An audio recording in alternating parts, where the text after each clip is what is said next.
I think that the greatness is in us as Jamaicans on this island, and even with so many of the struggles. And as a young person, as a student, as a young girl, I have seen the struggles. I've experienced the struggles.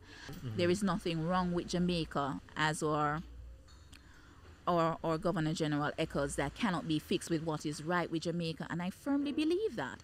It's for us as Jamaicans to respond to the call and not wait on, I really don't know who we're waiting on.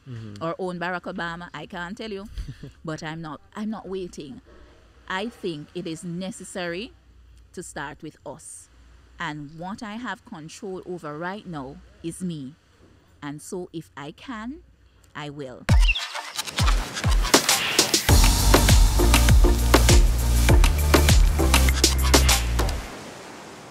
Hello, everyone, and welcome back to another podcast episode that we have here today. We do again have another special guest with us today, and it is my pleasure to introduce a good friend of mine, Jessica Davidson. She is a local teacher here in the Westmoreland area, and we have a wide variety of different things that we'd like to discuss here today. But as usual, it is a conversation, and we'll see where it goes. So let's start the conversation. Welcome, Jessica. Thank you, Throp. How are you? Good. How are you doing? I'm wonderful. Good. Good place to be. Yeah, yeah, it is indeed. It is indeed. As I mentioned, you are a teacher. You're an educator here in Jamaica. And one of the things is I want to come across to the audience is a little bit about how you got to where you are as an educator. And so what I want to start with is, where are you originally from? Which parish? Well, I was born in Westmoreland. I am from this parish. I'm from Little London initially, but for primary school I went to Kingston and was there for about 5 to 6 years. And then I came back and went to Manning School, back to Westmoreland, went to Manning School, and from there I went to the Michael Teachers College, which is now the Michael University College. So this is my home. Westmoreland is my home, has always been my home. And after Michael, I went to UWI and again came back. So I'm a country girl, left to do her education, and I'm back. That's awesome. And so what actually motivated you or inspired you to become a teacher? And also, when did you know you wanted to be a teacher? Well, if I'm honest, I kind of somewhat fell into the profession. But the opportunity came for me to enter the profession of teaching. And I applied to the MICO. I also applied to Shortwood Teachers College. Was successful at both, but had a relationship before with the MICO and decided to go there. And I think while I was at the MICO Teachers College, the curriculum, the whole approach, the methodology, I think I fell in love with that aspect of molding young minds and say, yeah, I like this. This is what I want to do, and I'm going to give it my best. It was at that institution I came to the understanding that teaching is not just a profession, it's a lifestyle. As far as I'm concerned. There are certain things that you can and cannot, but you can do it, but you have to live with the repercussions of it all. And also it's a craft, so you're constantly growing in the profession. And I think, like all professions, but it may change from day to day, from student to student, class to class, school to school. And in doing so, it grew on me, and I said, okay, if I'm going to give it my best shot, make sure I'm educated in that light. So of course, being at Teachers College, you gain the content, you gain the methodology, you gain the approach, and you are around other budding young teachers. I see. So you did 3 at Micro and 2 at the University of the West Indies. So basically 5 years out of high 5 school. years, straight out of high school, straight out of sixth form. And so what was it like being a 23-year-old teacher with students? It was a bit nerve-wracking. Right. And my first day, I went into the staff room and so there I was showing my desk and I'm looking around, but you're the new girl. You're literally the new girl, and there are other staff members who are now my colleagues. My former teachers are now my colleagues. So, but you're young, you're young bud, so you gotta Wow. keep it. You know. That must be a surreal feeling. It was. I was honored. I was timid, but I was confident, and I'm saying, okay, let's do this. I'm pumping myself up. Let's get it. Let's get this done. And at that time too, I got a sixth form class, so that's a CAPE class, Okay. advanced. So And this how is old my are those students? those students are 16, 17, 18. You can have them as high as 19. I've taught 20-year-olds already, you know. Okay. So that class, no, I remember the first class I went to, a sixth form class. I was very nervous, trying not to let it show though, you know. Not nervous because I knew my content, I knew my stuff, but Mhm. it was just, okay, these kids are older, these kids are not kids. Right. And I said, let's go in there. And the first thing as a teacher, you go in, you introduce yourself, you start to write on the board, head it up, subject, date. And I started to write, and I noticed that my hand was actually shaking because the line was shaking. And I stopped. I said, forget about the board, man, class. Let's talk. Improvise. I like I, it.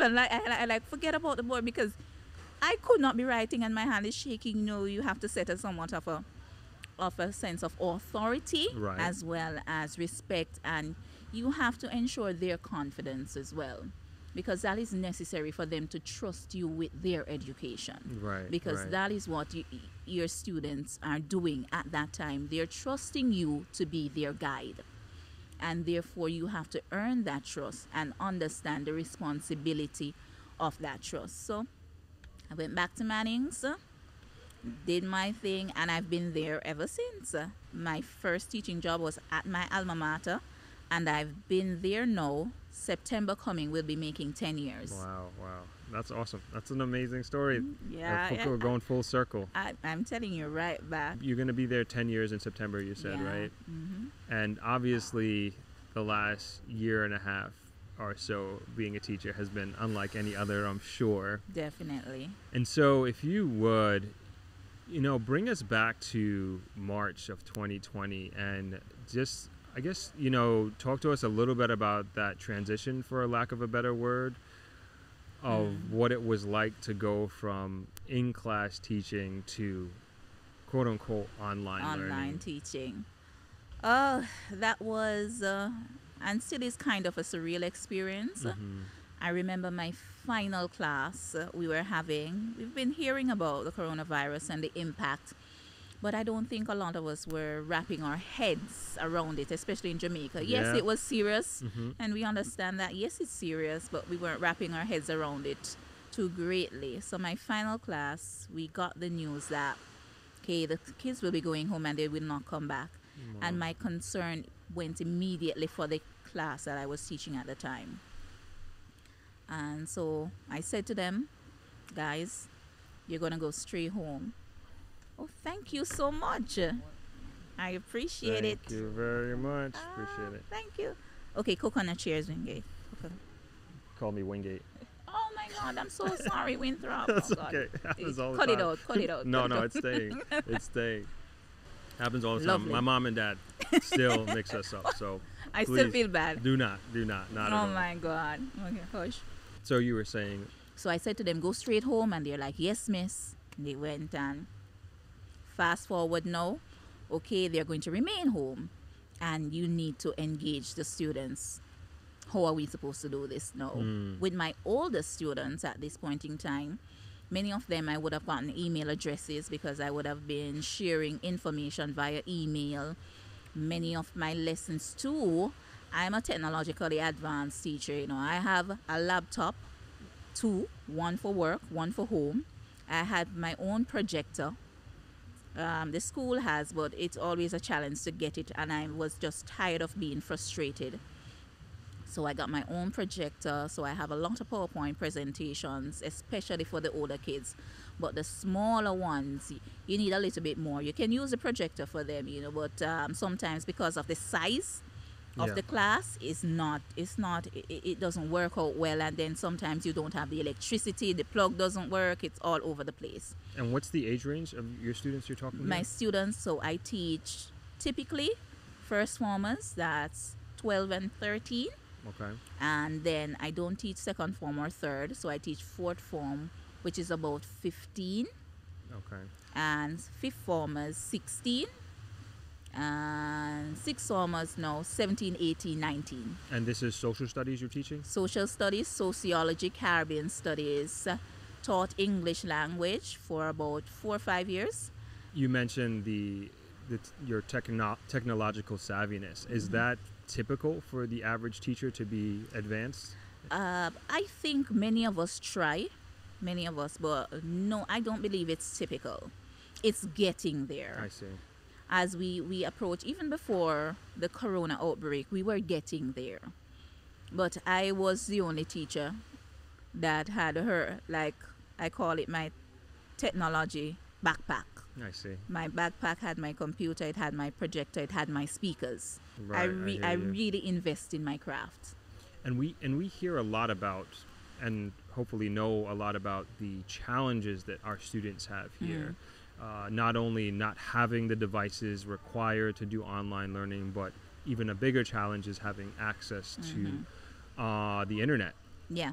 But what we don't hear a lot, at least I don't hear a lot about, is the challenges that teachers are facing with this. And could you kind of guide us or share with us some of the challenges that you and your colleagues face during this time? I'm glad you brought that up, Wingate, because if we look at it right now, a lot of us are saying, okay, students are short of devices, and that is true. Teachers are short of devices.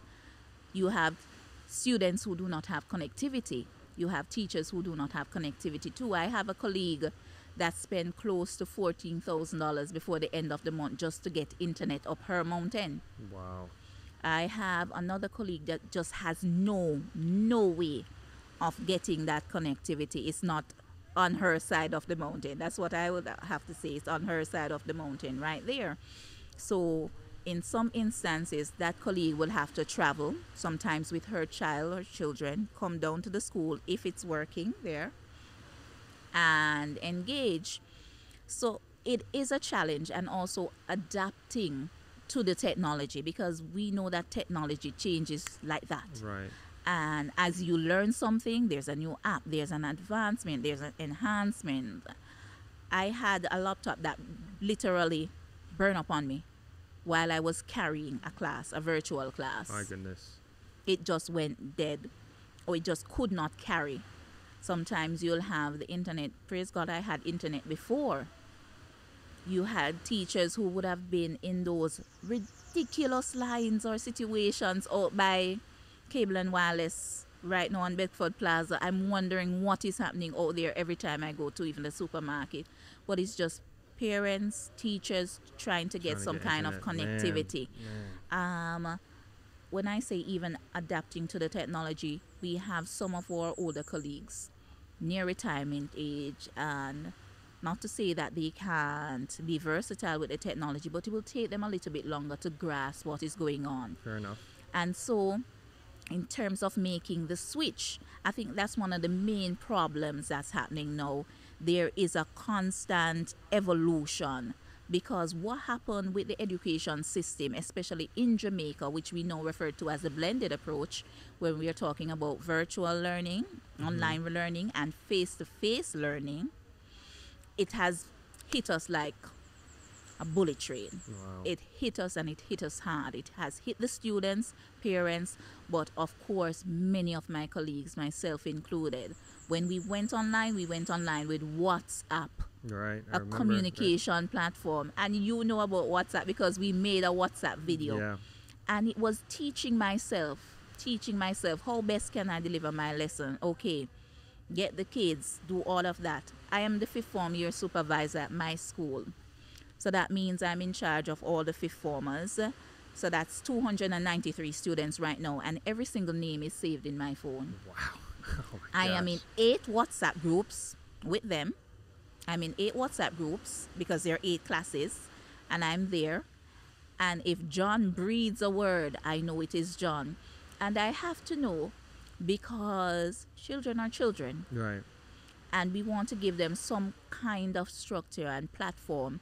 And I cannot give platform and structure to numbers, randomized numbers in my phone. Right. So while other teachers may or may not do that, I do that to have some kind of handle on this virtual space. And as I go along, I learn. And many teachers are not able to move at that pace because it's time demanding, it is stressful. Right. Delivering a lesson online and delivering a lesson face to face is much more time consuming, because to deliver a lesson online, there is a whole bulk of prep work that needs to be done. Right. So you prep the lesson and you deliver the lesson, as opposed to, okay, you know what you're going to teach and you go into a class and class, let's do this, okay, move here, go there. No, you have to engage. You wait until they're online. And you have some students, if it's 12 o'clock, they're ready 12 o'clock, ready, Miss, where are you? Miss, we having class today. Miss, and they're there and they're, but you're just coming off of a 11 o'clock class and they're there 12 o'clock and they are doing that too. And then you have some that can't log on, Right. can't reach, and it's frustrating. It's Man. SBA time. CXC has not deviated much. They have made some adjustments to their SBA requirements, school-based I assessment. see. Okay. So it carries 20% of the main examinations. Not 20%, but it depends on the subject area. Could be from 20% to 40%, I think it is, for agricultural science. Wow. In CAPE, it can go up to as 40%, but most subjects are 20%. It's typically a research paper, something that must be done in the schools, and it gives the students a more hands-on approach, especially when it comes on to research skills, again, depending on the subject area, and hands-on skills, practical skills.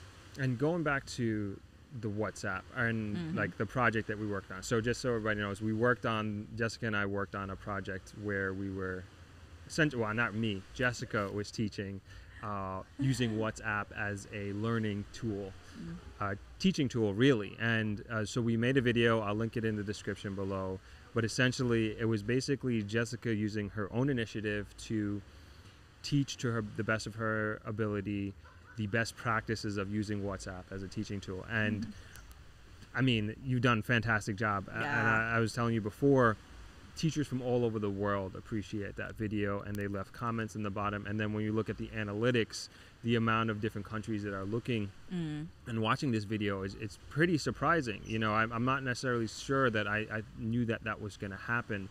And man, congratulate you on that. And not only you're having an impact here in Jamaica and teaching how to use WhatsApp as a learning tool, but you're also affecting different lives around the world. I'm happy. Yeah, trust me. I'm happy we were able to do that. And I remember just thinking back, like what really sparked the idea was like talking to other teachers and then also talking to you about how you were telling me like teachers are just not getting it and not doing this and doing that. And I was like, man, we got to do something. And like that's what sparked the idea. And so with that was last year, that was the summer. What platform are you using now? Oh, well, WhatsApp, of course, it came as a tool, but I don't want to say it was completely mine because I saw other teachers using it too. But I saw the pitfalls, and some of those pitfalls I overcame. And so I wanted to share that. So I'm so happy that so many others are learning from it, especially all over the world. Gives us a sense of hope. But this time around now came October of last year. October. We were given the Ministry of Education, Youth and Information provided a platform through Google Classroom. Okay. So Google Classroom, so that's where we're on right now. And how's that working out? So right now with the Google Classroom, it's a wonderful platform that we are using, and we're able to disseminate information. Students are able to upload their assignments. We're able to mark, record their grades, store their grades, and all that fun stuff. And it's always there. It's always there. There is a concern though that I get from my colleagues, and I perhaps will have it too, that all of this information, when I say create a lesson, sometimes in the creation of a lesson, Winthrop, it takes in so many other applications. You have crafted, and say a simple thing as a puzzle to an entire game. and you've posted it. Once you've posted it, it's open to all the students in the class, and the students in the class have access, and it can be here, there, and everywhere.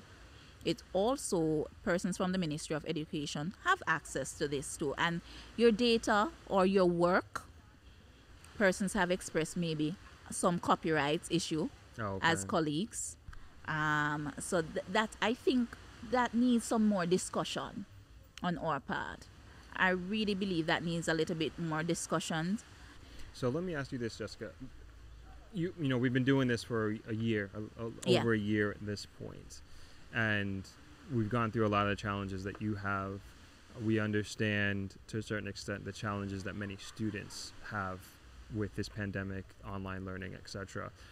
What is your greatest fear as a teacher, as an educator, coming out of this pandemic? My greatest fear is actually not as much academic related, but is a disruption of the social. I see. That's my greatest fear right now, the disruption.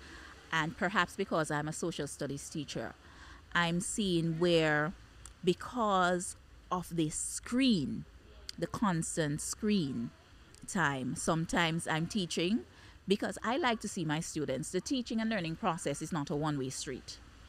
You as a teacher, well, I feed off my students, and my students will feed off me.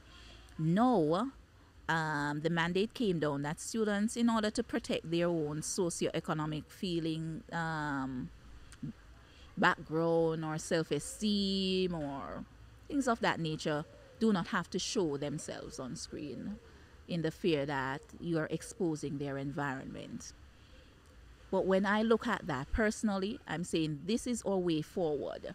And I really did not believe that was the best move to make. Mm-hmm. Because if we are going to be saying, do not show yourself, then who is it I'm talking to? Is the child there? Is the student not there? Maybe sometimes I can get an just a little bit, a hint in the eye, mm-hmm. that this student is not understanding what I'm saying as a teacher, and say, okay, so I can look at you and say, Kemisha, what did I say? And Kemisha will say something like, what, miss? Because Kemisha wasn't listening, and I was able to pick that up. But no, I can't see Kemisha. I can only see K. And I think that's a fair concern, because if you think about it, we've been doing this for over a year, and who's to say how much longer that we're going to be doing it for? And then you're just like pretty much doubling down on that behavior, mm-hmm. right? Kemisha does not know Andre. If it's the first time they're coming into the class, they may know of Andre and know that there is an Andre, or Kemisha does not know a Kelly. And even the simplest of the thing of them walking to the tuck shop together, mm-hmm. that's not there. Not there, right? Not right, there. Right. I'm fearful that we may be lacking empathy to know that there is this divide sometimes in the socioeconomics, and understand how is it that you show consideration to others? How is it that you help? Sometimes, how is it that we engender healthy competitions? How much did you get? I got 5. I'm not showing you. I'm not telling you. I say, I got 10. How is it you got 10? Let me see how you get 10. Da da da da da. Right. You see that back and forth? Yeah. That's not there. I'm concerned about that. Empathizing, showing kindness, relating to each other, relating to persons in authority, just relating on a whole, interacting.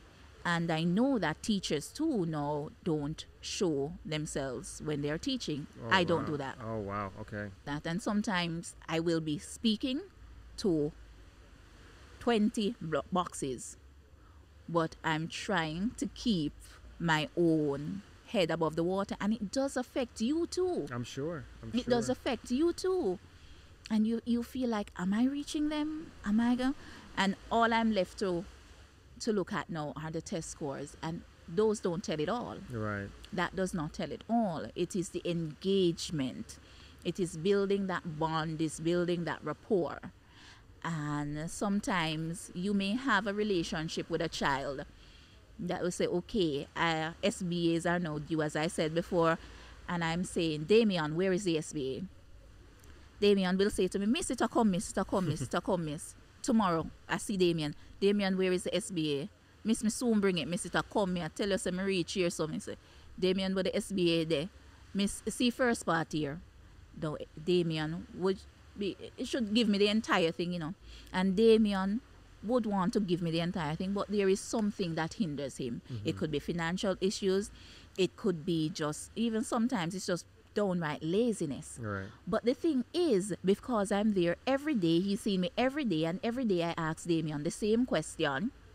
Damien, just to let me be quiet, Yeah, Damien will give he's me on something. It. He's on it. But no, all Damien has to do is, No, that's not and there is good. no more miss. So- There's no more somebody there to be annoying. And Right. sometimes we know we can be, but it's a drive, and I Right, think exactly. we lose some of our students, or we're losing some of our students because of this. And I think we all need that. And I can think back to my childhood. If I didn't have teachers like yourself that were behind me and pushing me, and in many instances believed in me more than I believed in myself, I don't think I'd be here. And I think what you're doing and how you're explaining the concerns that you have, it's very, very important and super impactful. With that, like, I want to personally thank you for what you're doing and encouraging what you're doing. Yeah. And I know in your mind, oh, it's just my job, it's my job, right? But I think you're making a huge, huge difference in the lives of our young people, and really putting them on a trajectory that they probably wouldn't have been on otherwise if it wasn't for the energy and enthusiasm and the commitment that you have to being an educator. Oh, take your time with me. Take your time. Head swell.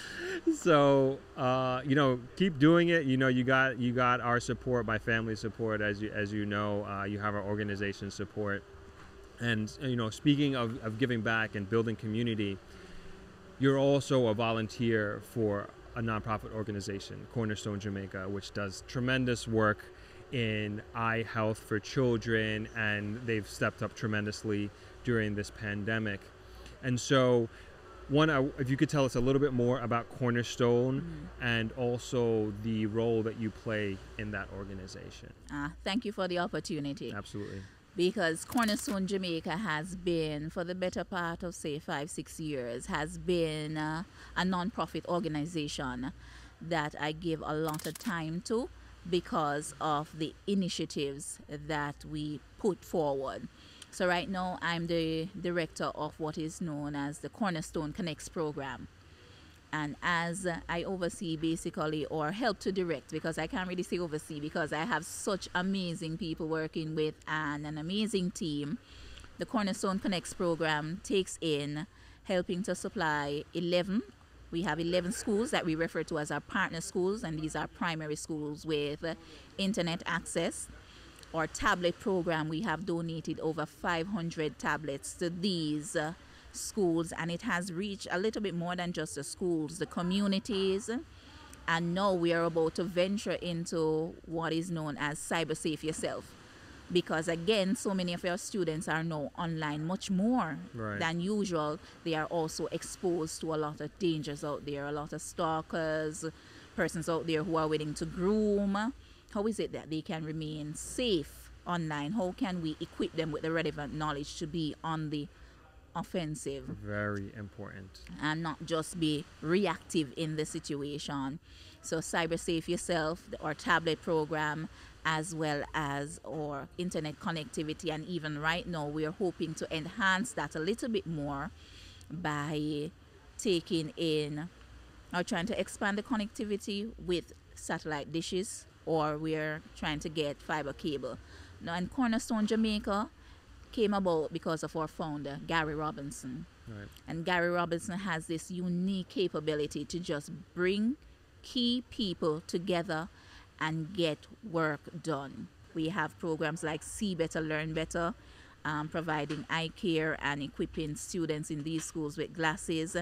And that is sitting as a program by itself right now because of the initiatives that have been launched by him as well as other members. You mentioned your family, of course, Winston Wellington, Rotary Club of Negril, Progressive Eye Care. Everybody has been, a lot of persons have been instrumental. But when it comes on to Cornerstone Jamaica right now, we are pushing education as much as is possible, because when this pandemic hit, we were forced to pivot. Right. and pivot we did. And you were heavy into the eyeglasses, right? Yes. That's almost like how everything got started. How many eyeglasses have you given out, tested for glasses and give them out? And these are brand new Glasses made for that child. So it's not like we have a stockpile of glasses put down and say, oh, we think this one would work for you. And I think we are the only non-profit in Jamaica that does that. It's over, I think it's over about 2,000 students. Wow, we have that's done amazing. that throughout these 11 schools, these primary schools in Westmoreland and Hanover. And so Cornerstone has really launched something major for us, major, and continues to do so. We have gotten some key stakeholders supporting us too, from Dr. Kassan Throp, our Regional 4 Director, Dr. Michelle Pinnock, as well as the minister who has come on board and has given us their support. And so we continue to do what we can. As long as we can help, why not? What motivated you personally to join and be a part of this organization? I call myself a warrior for a better Jamaica. A warrior for a better Jamaica. And I do, if I can, I will. I have this statement that says greatness abounds, and that's greatness, the phrase that I really live by, greatness abounds. And I think that the greatness is in us as Jamaicans on this island. We are so small, we are so filled with so much potential, and even with so many of the struggles. And as a young person, as a student, as a young girl, I have seen the struggles, I've experienced the struggles, and where I can assist to ensure that another person does not have to go through that, Right. I think I will. I will. So I'm just always motivated, I'm always energized to help. I'm also a IBI ambassador, which is I Believe initiative. There is nothing wrong with Jamaica, as our Governor General echoes, that cannot be fixed with what is right with Jamaica. And I firmly believe that. It's for us as Jamaicans to respond to the call and not wait on, I really don't know who we're waiting on. Our own Barack Obama, I can't tell you. But I'm not waiting. I think it is necessary to start with us. And what I have control over right now is me. And so if I can, I will. And once I'm given the platform to help, once I can go in there and give of expertise, of time, of motivation, of just plain organization or wrangling, I'm going to do it. I've always been that kind of individual. I'm a Rotarian. I love going out into the community and helping. I think it is our duty. Right. I'm duty bound. It's the best explanation I can give right now. I just feel a sense of duty to do what I can. Man, I think that is so amazing, Jessica. And you really are a warrior of greatness in many Gosh. ways. So I can't commend you enough for your commitment to your community, to your country. And like I said before, I just want to encourage you to keep doing what you're doing. Also, thank you for doing what you are doing. And also thank you for being on the podcast today. My extreme pleasure. It's wonderful to have this conversation, and it's wonderful to be in this lovely space right now. Thank you for the invite. Absolutely. Wonderful, Winthrop. And I'm sure we're going to do it. Hopefully when this is all over, we'll do it, and you can update us on how you got out of this and how everything's going. And I know the audience will appreciate it. Awesome. So- I see nothing but bright skies ahead, regardless. Awesome. Same here. Thank you once again, Jessica. And thank you all for watching. I hope you guys enjoyed it. I enjoyed the conversation very much. And we will see you in the next one. Later.